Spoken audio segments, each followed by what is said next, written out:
इन्द्रश्रेष्ठानि द्रविणानि धेहि चित्तिं दक्षस्य सुभगत्वमस्मे पोषं रयीणामरिष्टिं तनूनां स्वात्मानं वाचः सुदिनत्वमन्नाम्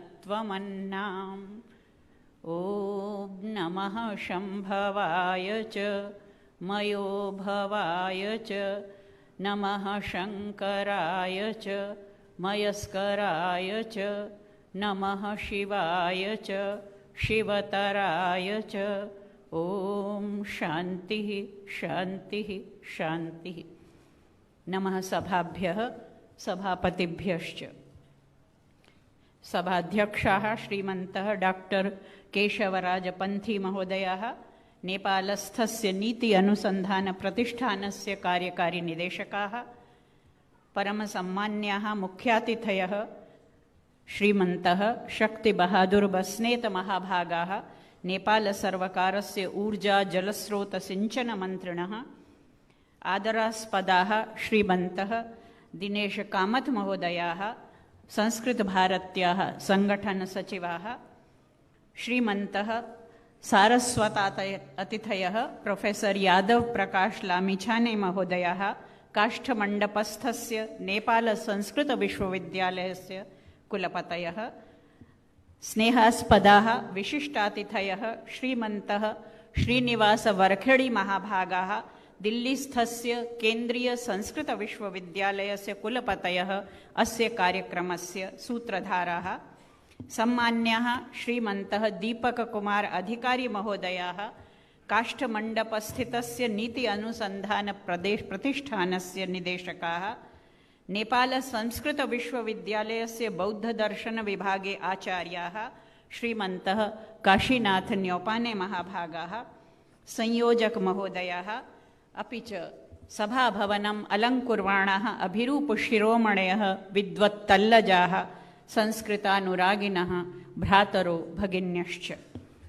हर्षो मे अतिरिच्यते अद्य अत्र नेपालदेशे काष्ठमण्डपस्थेऽस्मिन् भव्यभवने समायोजिते भारत नेपाल संस्कृत सम्मेलने सहभागीभूतायाः अपि चास्यां पुण्यभूमौ सम्प्राप्तायाः यत्र लुम्बिनी प्रदेशे भगवान् बुद्धः एशिया महाद्वीपस्य ज्योतिभूतः जनिं लेभे, अपि च यत्र राजर्षेर्जनकस्य कर्मभूमौ जानक्याः सीतायाः जन्म अभवत्।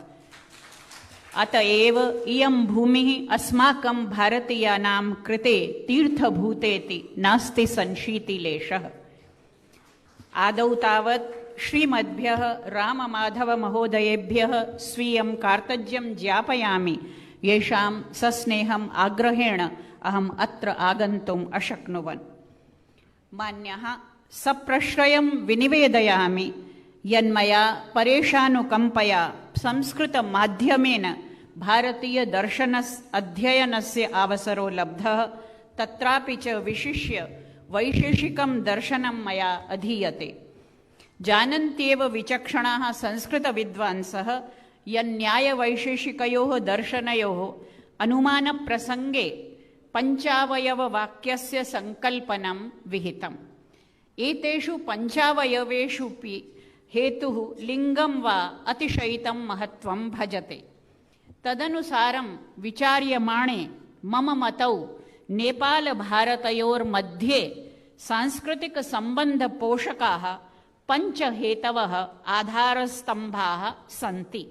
तद्यथा आवां द्वौ नेपालभारतदेशौ न केवलं परस्परं प्रतिवेशिनौ अपितु सहस्राब्देभ्यः स्रवन्त्याः वैदिकसंस्कृतिसरण्याः उत्तराधिकारिणः मिथः अन्तरङ्गेण आत्मीयतासूत्रेण सम्बद्धौ। सहोदरौ आवां सहोदरौ इति सुविदितमेवात्र भवतां समेषां वैदिकी संस्कृतिर्विश्वस्य प्राचीनतमा संस्कृतिर्विद्यते, सा प्रथमा संस्कृतिर्विश्ववारा। आवयोः भौगोलिक्यः सीमाः नगाधिपेन हिमालयेन संरक्षिता। कीदृशोऽयं हिमालयः इति पृष्टे कालिदासः कथयति, अस्त्युत्तरस्यां दिशि देवतात्मा हिमालयो नाम नगाधिराजः। वेदे अपि ऋग्वेदे कथितम्, उपव्वरे गिरीणां संगमे च नदीनां धिया विप्रो अजायत। ईदृशः हिमालयः, हिमालयाभिधानोऽयं ख्यातो लोकेषु पावनः, अर्धयोजन विस्तारः 5 योजनमायतः, परिमण्डलयोर्मध्ये मेरुरुत्तमपर्वतः, ततः सर्वा समुत्पन्ना वृत्तयो द्विजसत्तमा, ऐरावती वितता च विशाला देविकाकुः, प्रसूतिर्यत्र विप्राणां श्रूयते भरतर्षभः। अयं हिमालयः भारते नेपाले च वरीवर्ति, तत्रापि तस्य उत्तुङ्गतमः शिखरः एवरेस्ट् नाम अत्र नेपाल एव सुशोभते। आवयोर्मध्ये न केवलं दैशिकं सान्निध्यम् अपि तु धार्मिकदृशापि आवां सुग्रथितौ। वैदिको धर्मः अपि च बौद्धधर्मः नेपालभारतयोर्मध्ये अपरं सुदृढं सम्बन्धसूत्रमस्ति। धन्या वयं सधर्माणः ये अत्र भगवतः पशुपतिनाथस्य अधिष्ठानस्थले स्वीयां सांस्कृतिकपरम्पराम् अवलम्ब्य चर्चाम् आरचयाम इति। अस्माकं कालन्धरः विक्रम संवत् इति नाम भारतनेपालयोर्मध्ये प्रचलितः। कालमानं तापमानं च आवयोः मिथः समाने। आवयोः भोजनं भजनं भेषजं भूषा भाषा समानाः सन्तीति निश्चप्रचमेव। विगत सप्ताहे होलिका पर्व सोत्साहम् आवाभ्यां सम्पन्नम् इति तुष्यतितरां मनः। सर्वोपरि अस्माकं संस्कृतेः संस्काराणां च स्रोतोभूतं संस्कृतं। वन्दे संस्कृतमातरं, यस्याः अनुग्रहेण अहम् अत्र उपस्थाय भवतां समक्षं किञ्चित् वक्तुम् उत्सहे। संस्कृतम् एतादृशं स्रोतः यत्र सन्निहितं वैदिकं ज्ञानं द्वयोर्देशयोः जनानां जीवनम् आलोकयति। जननी जन्मभूमिश्च स्वर्गादपि गरीयसी नेपालदेशस्य ध्येयवाक्यं। सत्यमेव जयते भारतवर्षस्य च। अस्माकं प्रधानमन्त्रिणा मोदीमहोदयेन विगते G20 सम्मेलने वसुधैव कुटुम्बकम् इत्येतद् वाक्यम् उद्घोषितम्।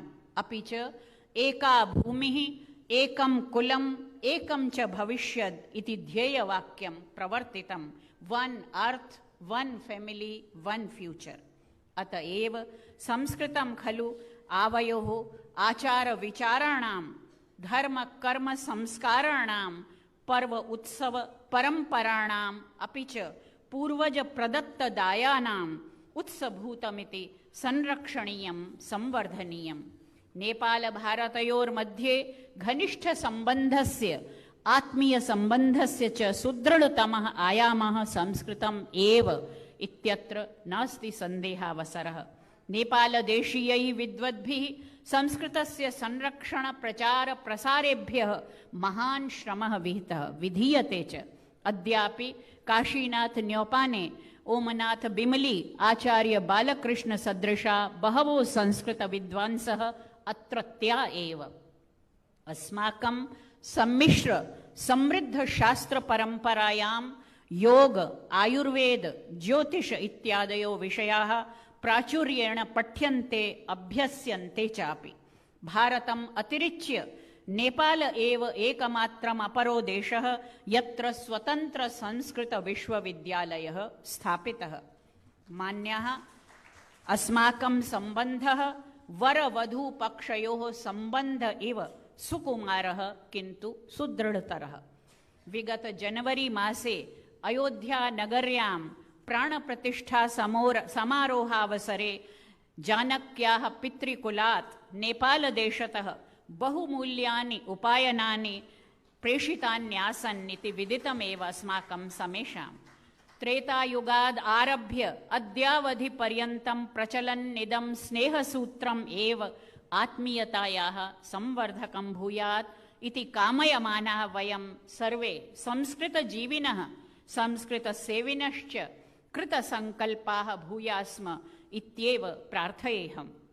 भारते नेपालदेशे च संस्कृतसंस्कृतिसंस्काराणां त्रिवेणी सततं प्रवहणशीला स्यात् इत्यर्थमस्माभिः सर्वैः बद्धपरिकरैः भाव्यम्। सावधानतया च स्वीयदायस्य संरक्षणं पोषणं कर्तव्यम्। अस्माकं दायः कथं सम्प्रदायरूपेण भाविनि काले समागतवद्भ्यः जनेभ्यः समर्पयितव्यः इत्येव विचारविषयो भवतीनां च समक्षम् उपस्थाप्य विरमामि वाचं, परन्तु अन्ते केवलम् एतदेव वक्तुकामास्मि। काशीनाथ महोदयेन उन्होंने पांडुलिपियों के बारे में बात की, ये मैं हिंदी में बताना चाहती हूँ ताकि वो लोग भी जानें जिनको संस्कृत की पृष्ठभूमि नहीं है। वर्ष 2007 में मैं जर्मनी के हाम्बुर्ग विश्वविद्यालय में शोध सामग्री संकलन कर रही थी। प्रोफेसर एल्ब्रेक्ट वेत्सलर, जर्मनी के प्रख्यात संस्कृत आचार्य, उन्हीं के परामर्श के साथ मैं कार्य कर रही थी और उस समय उन्होंने एक परियोजना ली थी, नेपाल मैन्यूस्क्रिप्ट्स प्रोजेक्ट। और वो नेपाल प्रतिवर्ष आते थे जर्मनी से और सारी मैन्यूस्क्रिप्ट्स की बौद्ध दर्शन पर आधारित शायद उन पांडुलिपियों पर वो कार्य कर रहे थे। तो आपने जो उद्बोधन दिया है आज न्योपाने जी, पांडुलिपियां हमारी निधि हैं, संस्कृत का वो महत्वपूर्ण अमूल्य कोश है जिसे हमको केवल उद्घाटित ही नहीं करना, प्रकाशित भी करना है। उसे हमको बहुत महत्वपूर्वक, बहुत ही परिश्रम पूर्वक उसका प्रकाशन संपादन होना चाहिए। तो हमारे पूर्वज, बुद्ध और सीता जैसे पूर्वज, हमारी परंपराएं, हमारे पर्व, हमारी पूजा पद्धतियां और अंत में हमारी पांडुलिपियां, ये 5 क्षेत्र हैं जिनमें नेपाल और भारत संस्कृत भाषा को लेकर आधार, क्योंकि संस्कृत केवल एक भाषा नहीं है, संस्कृत एक ज्ञान का अपूर्व कोश है। तो इन 5 विषयों में, 5 क्षेत्रों में हमें कार्य करना है। यही कहते हुए मैं आप सबको प्रणाम करती हूँ। आपने मेरी बात को ध्यान से सुना और ये संस्कृत का ही अनुग्रह है कि हम सब यहाँ संस्कृत के सूत्र से बंधे हुए एकत्र हुए हैं। मैं यहाँ तक पहुँची हूँ तो वो केवल और केवल संस्कृत की कृपा है, संस्कृत का प्रभाव है। अभी इस बच्ची से मैं पूछ रही थी आप क्या पढ़ रही हैं, उसने कहा कि मैं BA MA क्या कर रहे हैं, BBA। मैंने कहा संस्कृत जरूर पढ़ना चाहिए। तो शायद वो प्रेरित हुई होंगी अभी इस सारे कार्यक्रम को देखकर। एक एक बच्चे को हमें व्यक्तिगत रूप से प्रेरित करना है, वे संस्कृत पढ़ें। जवाहरलाल नेहरू विश्वविद्यालय में सेवा करने का मुझे अवसर मिला, जहाँ पहले संस्कृत नहीं थी, सारी भाषाएं, विदेशी भाषाएं, भारतीय भाषाएं पढ़ाई जाती थी, संस्कृत नहीं थी। जब से संस्कृत शुरू हुई वहाँ 2001 में, वहाँ के छात्र इतने प्रतिभाशाली, प्रबुद्ध और समर्पित हैं। और जवाहरलाल नेहरू विश्वविद्यालय, दिल्ली विश्वविद्यालय, केंद्रीय संस्कृत विश्वविद्यालय और उसके सभी परिसर, गुरुकुल कांगड़ी विश्वविद्यालय इत्यादि अनेक संस्थाएं संस्कृत के प्रचार प्रसार में संलग्न हैं। हम सब इन सबको सशक्त बनाएं और संस्कृत की सेवा में लगे रहें। ये प्रभु हमें इतनी शक्ति दें, मति दें और सामर्थ्य दें। नमस्ते।